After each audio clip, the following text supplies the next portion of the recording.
The Bengali টিউশনে তোমাদের সকলকে স্বাগত। আমি শুভময়। আজ তোমাদের মাটির ভেপুর একটি নতুন অধ্যায়, মুচুকুন্দ চাপা, সেই অধ্যায়টি নিয়ে আজ তোমাদের সাথে আলোচনা করব। এই অধ্যায়ে আমরা প্রথমেই দেখতে পাই অনেক দিন ধরে নরোত্তম দাস বাবাজির সঙ্গে অপুর বেশ ভাব জমে উঠেছে। এই নরোত্তম দাস বৃদ্ধটি ছিল গৌরবর্ণ, সদানন্দ। তিনি একটি ছোট্ট খড়ের কুঠিরে বসবাস করতেন। নরোত্তম দাস বিশেষ গোলমাল পছন্দ করেন না। তিনি একলা থাকতেই বেশি ভালোবাসেন। আর অপু ছোটবেলা থেকেই এই নরোত্তম দাসের বাড়িতে আসার ফলে তার সঙ্গে নরোত্তম দাসের সখ্যতা দিন দিন বেড়ে চলেছে। মাঝে মাঝে অপু নরোত্তম দাসের বাড়িতে ঘুরতে যেত এবং বলতো, দাদু আছো? তখনই সাথে সাথে নরোত্তম দাস তার ঘর থেকে বাইরে বের হতেন এবং চটি যে দাওয়াইটা একটি যে শপ হয়, চাটাইয়ের যে শপ, সেই শপটি অপুর জন্য পেতে দিতেন এবং বলতো, দাদু ভাই বসো। অন্য জায়গায় অপু মুখ চোরা হলেও এই নরোত্তম দাস বাবাজির কাছে অপু সব যেন খোলামেলা ভাবে মিশতে থাকে। সে যেন এখানে তার মুখ চোরা ভাবটি সম্পূর্ণভাবে ছাড়িয়ে দেয়, সেখান থেকে সে বেরিয়ে আসে। বৃদ্ধটির সঙ্গে তার আলাপ যেন তার সমবয়সী বালকদের সাথে খোলামেলা আলোচনা করার মতোই মনে হয়। নরোত্তম দাস তার বাড়িতে একাই থাকেন। তার আত্মীয় স্বজন বলতে তার কাছে কেউ থাকে না। শুধুমাত্র একজন স্বজাতি আত্মীয়ার মেয়ে দুই বেলা তার বাড়িতে এসে কাজ করে দিয়ে যায়। অনেক সময় দেখা যায় অপু সারা বিকাল সেখানে বসে বসে গল্প করে এবং নরোত্তম দাসের কাছ থেকে গল্প শোনে।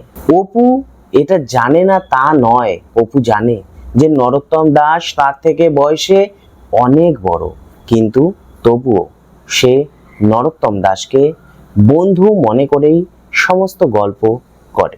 গল্প করতে করতে এমন এমন গল্প বলে ফেলে যা সাধারণত বন্ধু বান্ধবদের সঙ্গেই করা যায়। এছাড়াও অপু মন খুলে সেখানে গল্প করতে পারে। এই জন্যই অপু এখানে এসে বেশি কথা বলে। দেখো, অপু যদি অন্য জায়গায় বেশি কথা বলে তাহলে অপুকে জ্যাঠার ছেলে বলতেও পারে অনেকে। নরোত্তম দাসও অপুকে ভীষণ ভালোবাসে। তিনি অপুকে বলেন, তাকে দেখলেই নরোত্তম দাসের তার বালক গোরার মতো মনে হয়। তার ছেলে গৌরচন্দ্রও তার মতো যখন বয়স ছিল, সেই বয়সে সুন্দর, সুশ্রী এবং এত সুন্দর কথা বলতে পারত। দেখো, অন্য জায়গায় হলে অপু হয়তোবা একটু লজ্জা পেত, কিন্তু এখানে অপু সম্পূর্ণ লজ্জা ত্যাগ করে সেই বৃদ্ধকে বলে যে, দাদু তোমার সেই বইটি কোথায়, আমাকে একটু দেখাও। বৃদ্ধটি তার ঘর থেকে প্রেম ভক্তি চন্দ্রিকা নামক বইটি বের করে নিয়ে আসেন। এই বইটি অপুর নির্জনে পড়তে ভীষণ ভালো লাগে। এই বইটিতে মাত্র দুখানি ছবি ছিল। এই দুটি ছবি অপুর ভীষণ ভালো লাগে। যখন সমস্ত ছবি তারপর পেজ উল্টে উল্টে দেখা হয়ে যায়, তখন নরোত্তম দাস বলে, আমি জানি অপু তোমার এই বইটি ভীষণ পছন্দ। আমি মরবার সময় বা মরার পরে এই বইটি তোমার নামে করে দিয়ে যাব। আমি জানি এই বইটি তোমার হাতে গেলে কোনো অসম্মান হবে না।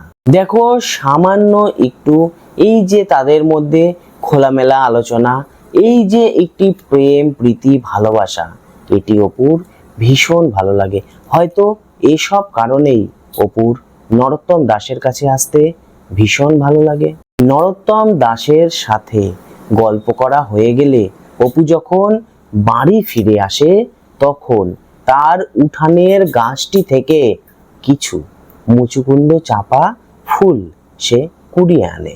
বিছানায় অপু সেই ফুলগুলিকে রেখে দেয়। তারপর সন্ধ্যা হলে বাবার আদেশে তাকে পড়তে বসতে হয়।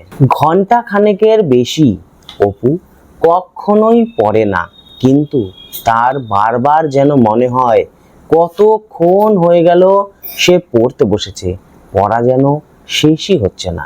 তারপর পড়াশোনা প্রায় ঘন্টাখানেক করা হয়ে গেলে খেতে চলে যায়।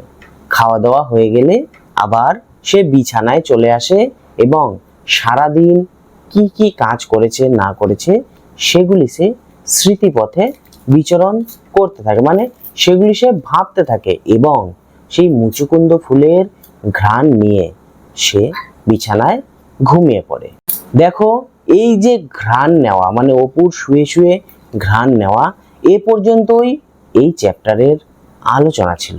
আমি খুব ডিটেলসে এই চ্যাপ্টারটি আলোচনা করে দিয়েছি।